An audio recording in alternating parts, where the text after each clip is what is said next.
So back to our channel, we are in important part in blood physiology, that is how red blood cells, white blood cells, all cells in our blood, how they arise.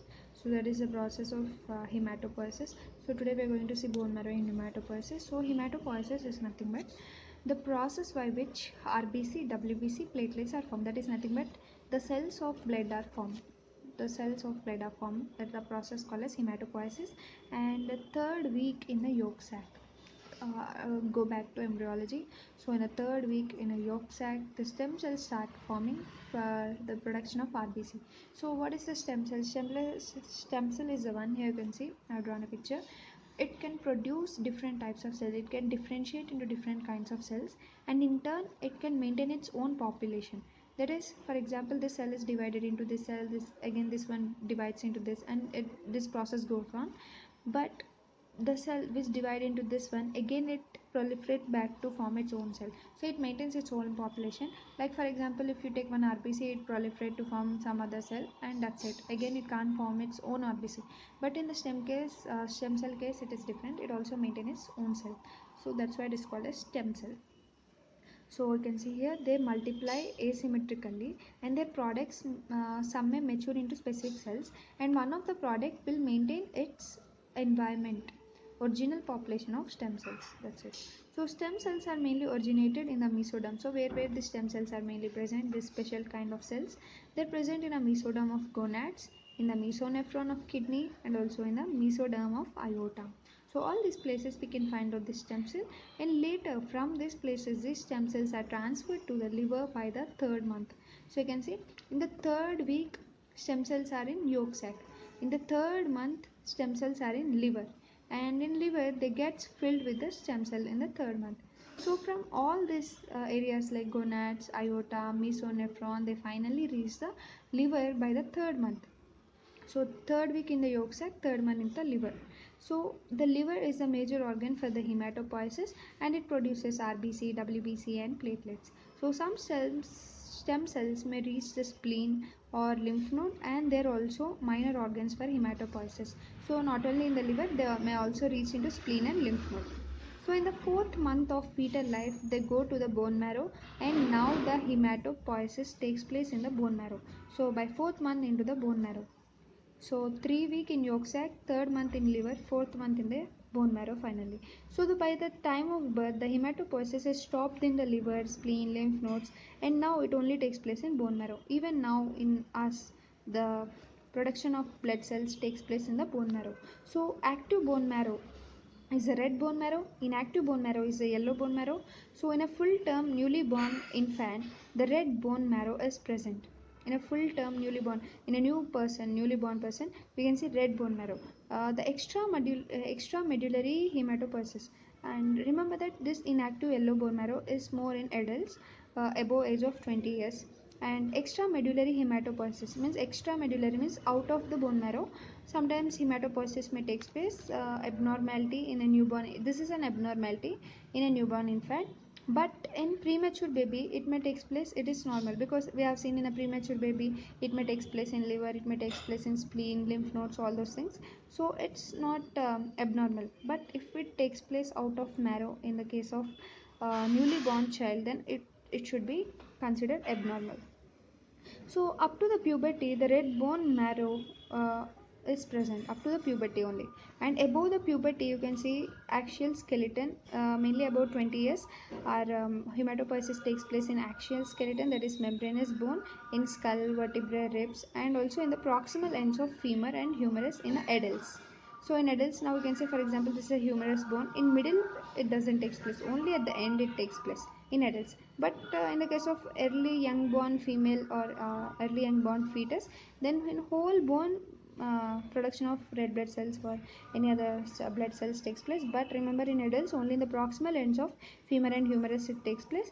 And in case of above 20 years, that is in the case of above puberty people, it takes place in axial skeleton, membranous bone, that is skull, vertebrae, ribs. And up to puberty it is a red bone marrow, and above puberty it is yellow bone marrow in most of the part. Only in the proximal ends it is red bone marrow. So in adults, only 50% is active, that is red bone marrow, and only other is yellow bone marrow, that is other 50% is yellow bone marrow. And as age keep on increasing, this yellow bone marrow keep on increasing, and finally at the age older ages, RBC production is decreased. So if in hemolysis or deficiency of RBC or blood, yellow bone marrow may convert into red bone marrow. So in some cases of disease, what happens is this yellow bone marrow now starts converting into red bone marrow, because now you can see, as this is diseases, as red blood cells are very much low in some tissues, then now our cells get actively activated into red bone marrow so that they can produce more RBC and protect that cell.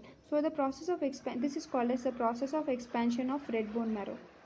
So when the red bone marrow expands in the skull, it mainly forms heron end expansion in an X-ray. In an X-ray, if you see, for example, you can see this side we have two layers. This side also actually before it should have two layers, but because of expansion, the two layers are fused together. Only now one layer is present, and this is seen on X-ray as heron end.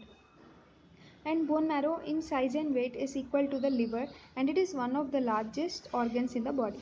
And stem cells. So now let us start with the stem cells. How are RBC, WBC, all those blood cells are formed. So stem cells, the first stem cell which is participating is a pluripotent stem cell. It have the potential to convert into different tissues and cells. So this pluripotent stem cell next divides into lymphoid system related with the lymphoid system, that is multipotent stem cell and myeloid stem cell. This is also multipotent stem cell. This is lymphoid system, lymphoid stem cell and myeloid stem cell. And see here, the myeloid stem cells are multipotent stem cells. All blood cells, bone marrow other than lymphocytes are formed from myeloid. Here lymphoid stem cells in the name only you can understand. Here lymphoid cells are formed.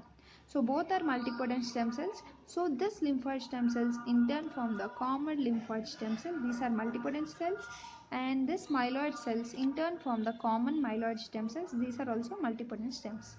So remember that first pluripotent stem cell. Pluripotent stem cell is divided into lymphoid stem cell and myeloid stem cell. Lymphoid stem cell in turn forms a common lymphoid stem cell, and myeloid stem cell forms a common myeloid stem cells. And remember that now from pluripotent stage it is moving on to multipotent stage. So after multipotent stage, what happened? Let us see.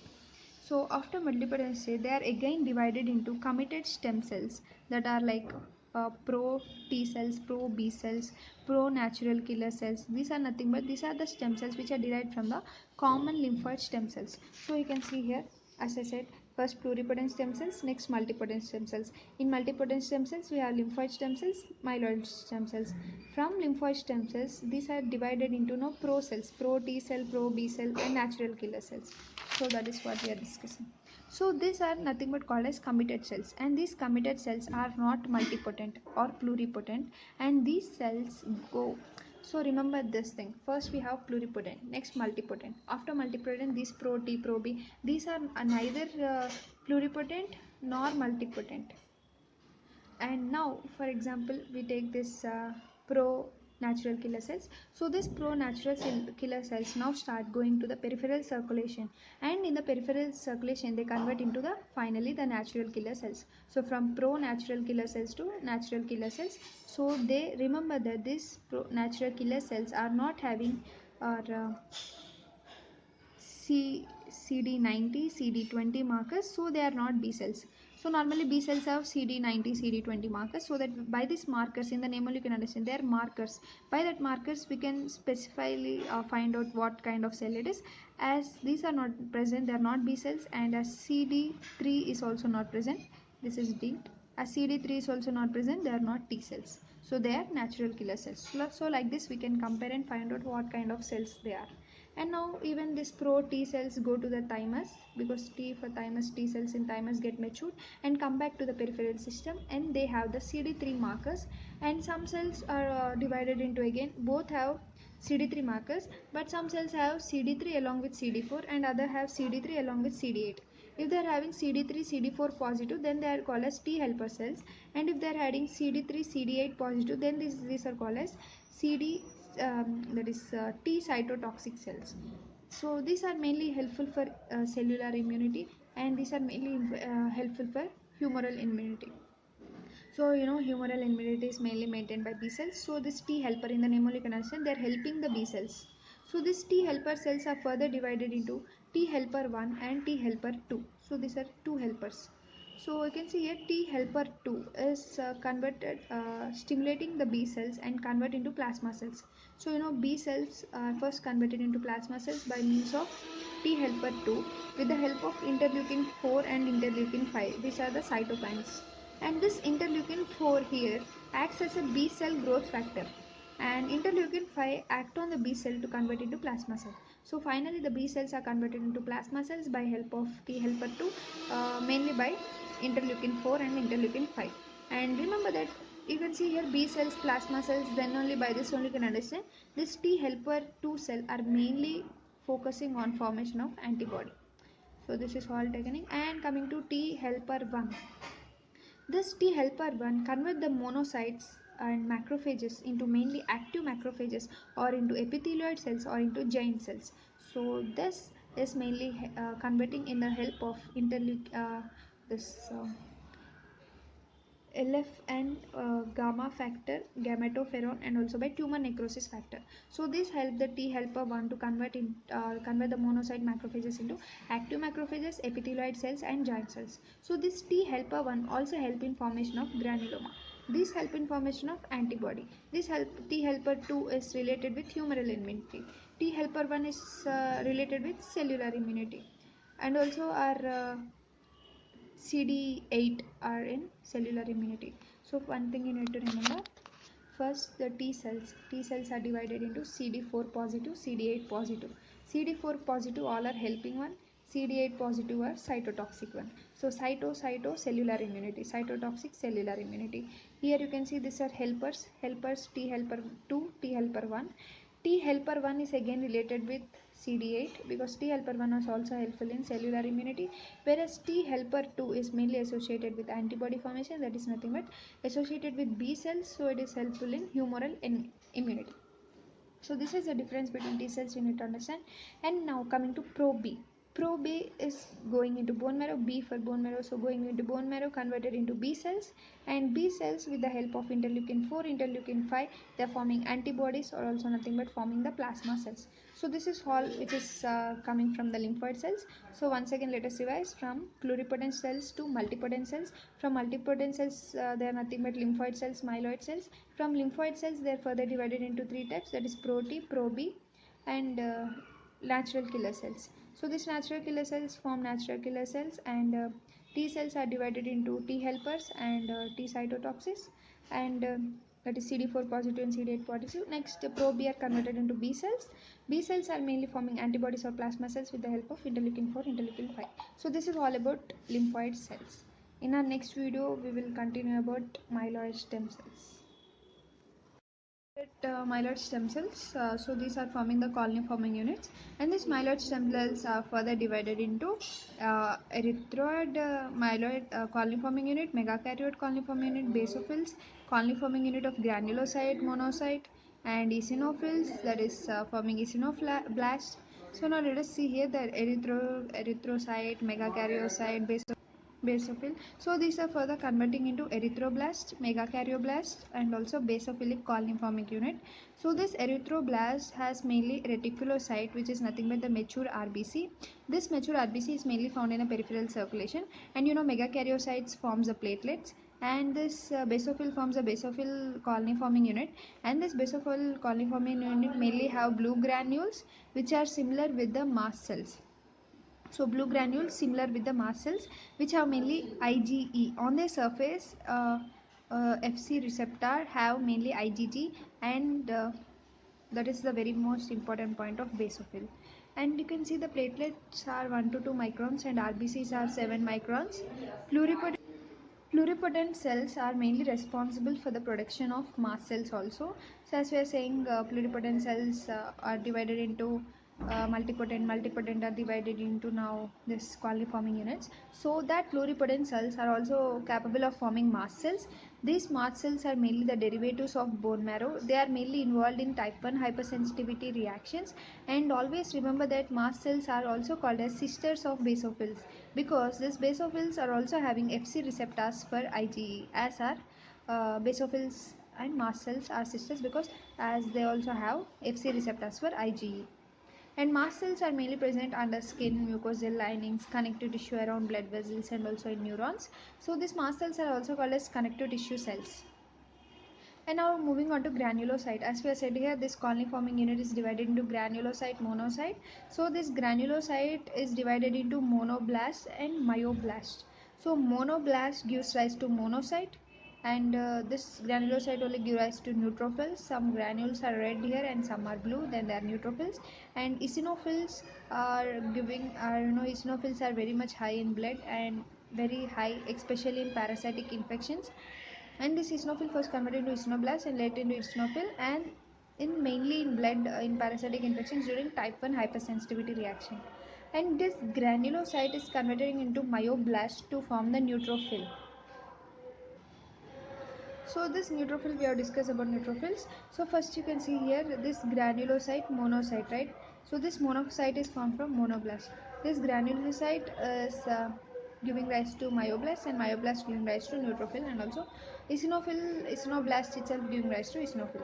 So monocytes in tissue are mainly called as macrophages, and these monocytes are under normal conditions they may go to the tissue, the other sides of tissues, and because of mainly inflammation and cause their inflammatory macrophages. So these macrophages which are found in inflammation side, they are called as inflammatory macrophages.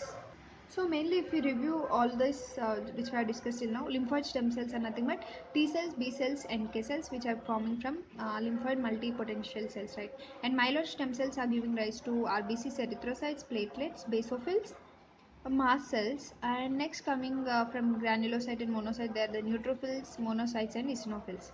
So monocytes are present in different organs, like few monocytes shift to the central nervous system and they're permanent there in that system and they're called as microglia. And some of the monocytes also shift to the liver, they are called as Kupffer cells. In lungs they are present in alveoli and called as alveolar macrophages. So in tissue if this monocyte migrate, then they're called as macrophages. So in which tissue, then that name. Here you can see in lungs alveoli, so it is called as alveolar macrophages. And few cells also go to spleen, lymph node, and they are called as dendritic cells or also called as histiocytes. And some of this also shift sometime to kidney, and these are called as mesangial cells, and they're present sometime under the skin, then they're called as Langerhans cells. And few are also present in the bone, then they're called as osteoclasts. So these all cells are also types of monocytes. As they're traveling to different tissues, they are getting different names according to that specific tissue. So you can see the first one, pluripotent, is converting into multipotent, and next into commitment cells, and next into colony forming unit, and finally into different types of cells. So if this is not working properly, if this pluripotent cell is not working properly, then this shows hypoplastic nature. Then it is mainly causing aplastic anemia, or also because of bone marrow decrease in RBC, WBC, and also platelets in blood. So whenever there are decreased amount of these all cells, then this is called as aplastic anemia. Especially if RBC, WBC, platelets, all the three are decreased in blood, then it is called as pancytopenia in blood.